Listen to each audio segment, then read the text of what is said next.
Okay. And so now into this bevel, I'm putting west, 105, 205. I have 2 shots mixed. It may be a little optimistic. I think I'm probably going to get this brushed in, turned it to micro, and that's as far as I can go. But I can't do less than 1. I don't think 1 would have been enough to brush in resin and do the micro. So I'm endeavoring not to cover much of the surface with epoxy, because I'm just going to end up having to sand it off later when or wipe it off later when I'm putting in the micro.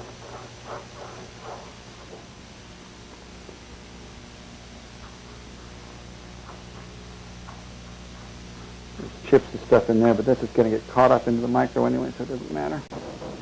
Same thing right here.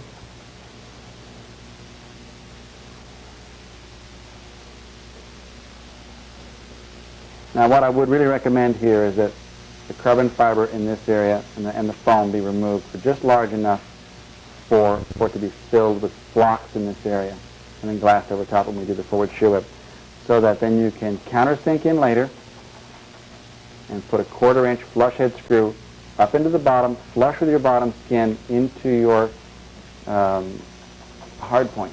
And I forgot to do that, but we will make amends for that here shortly, somewhere along the tape in the next 2 or 3 sections. The big gap here doesn't really matter.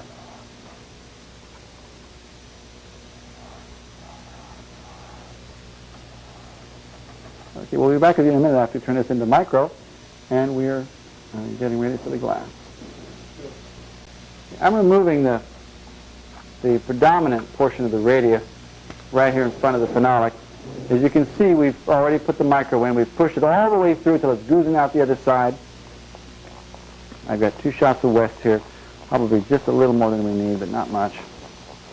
And push it in really good until you're really certain it's pushing its way all the way through, so there's no gaps, no openings. The micro goes all the way around, all the way to the other end. And with that micro, and this 1 ply of bid lapping, 3/4 of an inch up, around the radius 3/4 of an inch over, we will have plenty of attachment of the forward 1 ply skin to position it well enough that it's not going to move through our T-taping operation. Okay, so resin just above the tape here, above the micro.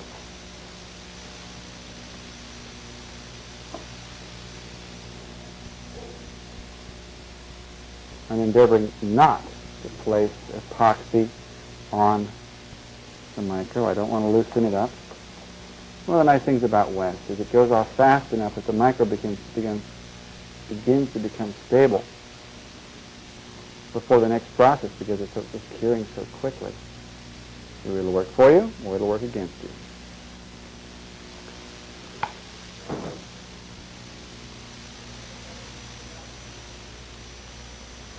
Mr. Bread, while I was mixing this resin, was on the backside doing a complete cleanup so that we did not have all kinds of material to remove from the other side.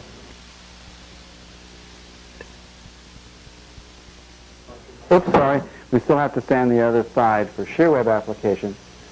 So we don't want to have to sand anything more than we absolutely have to. Okay, we'll be back with you in a minute as we apply the tape. Shoot. Okay, I got my mic on. All right, I'm just going across this front face here, and it's working out to between 5/8 and 3/4 of an inch of tape going on to both sections, which is plenty for this application. This is not the primary shear web, shear bearing surface on this side. Ultimately, this surface is just a tension ply to prevent this whole thing from buckling while the aft face is seeing all the load. In spite of that, there's 2 extra plies of glass in this shear web than there would be in a solid foam core wing, so it results in a stiffer structure. It comes down to that old adage that we've talked to you about before. Can't go less than 1. And the result is an overbuilt wing. Not a thing we can do about it. right now I'm lapping this bottom tape right up onto this vertical member that we did earlier. Right there. I'm going to spread it out a little bit, like so, and tuck it into that corner. And after I get the first ply wet, then I'm going to add a second ply in that corner. I'm also going to run a strip of glass all the way up underneath this and down the corner so that the whole thing is attached.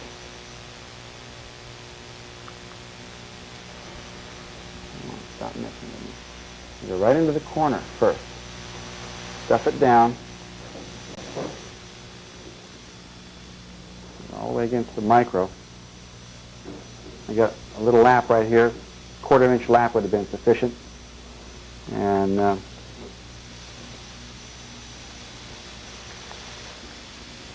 so we're going to wet this out. You can even use a little bit of heat. You won't be able to use much for very long, though, because it is west. And keep it light. We'll be back in a minute. All right, we're rolling here. Tom, can you hold on a second? Tom! This is hard.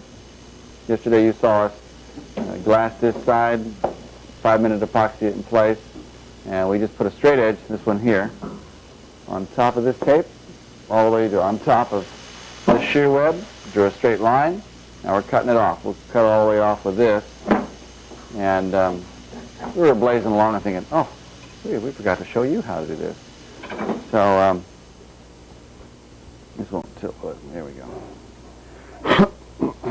So we're doing that. And we'll take a Sawzall and cut this phenolic off. And after we get this cut, we'll put the top skin on and see how it fits and make certain we've got just a little bit of gap. And then we'll do the T-tape operation. We'll show you how that goes. Okie dokie. We've trimmed this down just a little bit below what would have been a projected straight line from this surface to the top of the L tape, the compression tape here. And we get about, a little more than a 1/16 of an inch of clearance between this and the underside of the spark cap down its entire span. We're going to put the top skin on and then show you what it looks like from the inside, backlit from the opposing side of the shear web, so you can clearly see the light down its entire length. And back with you in a moment. All right, what we're doing, we've tried several forms of backlighting here. Unfortunately, they were all a little too bright. Contrast didn't let us record. But I think you can see inboard here, we've got the light clearly shining underneath the spark cap between the shear web and the edge. Part of the problem is that the shear web is completely translucent and the light goes right through it.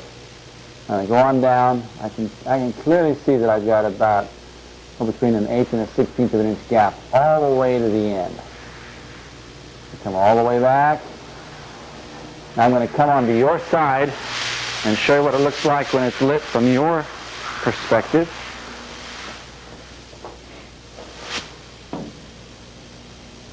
There's that gap down its entire length. Clearly visible. You got the light on there. Okay. So I'm going to turn. Yeah, you got it over there though.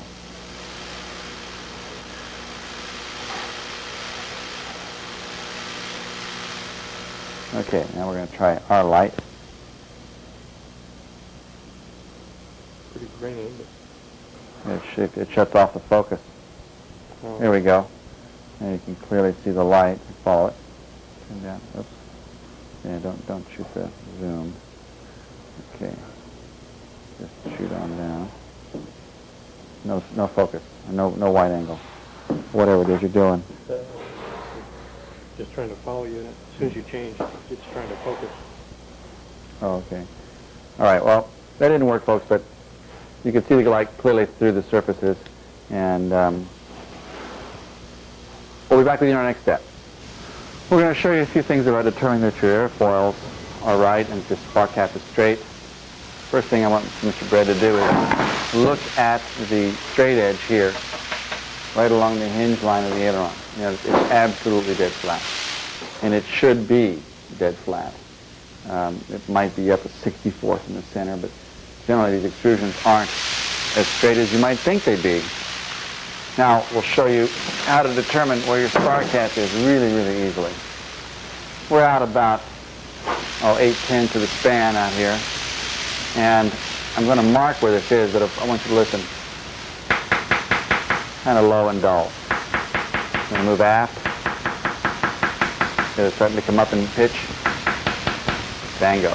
I mean, you can tell within a gnat's eyebrow where your edge is. Now let's try it again.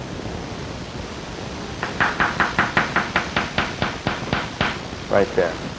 I know that the spar cap front edge is right here at this joggle. So I'm going to take my extrusion.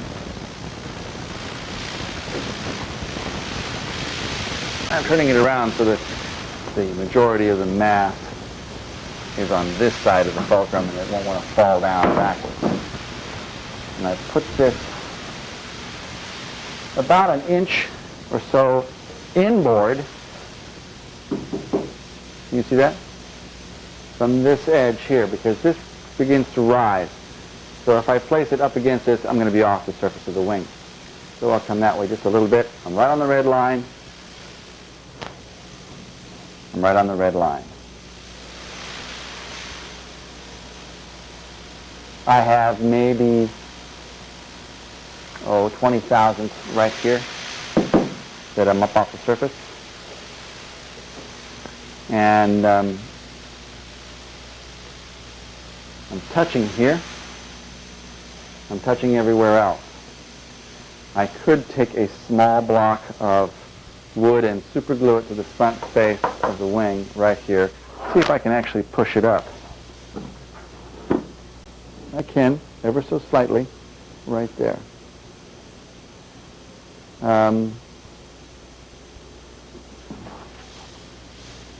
It's a pretty thick part of the spar right there, and I don't know that it benefits you from doing so. So we're going to let this go where it is, because the two critical details, actually the most serious detail here is a straight line along that hinge line and a relatively straight line along here. You're not going to try and fill this wing to that perfection. This is just fine the way it is. And so our next step is to put duct tape on the underside of this skin. We'll run about 2 inches forward of the shear web and the spar cap, right down the middle of the spar cap and behind. So we'll have 3 pieces of covering 6 inches of width. Then we'll mark on the inside where the front of the shear web is, and as far down as we can, then we'll project that line towards the outboard end, and then we'll lay up a 3-ply glass tape, full span. We'll show you that process when next we meet.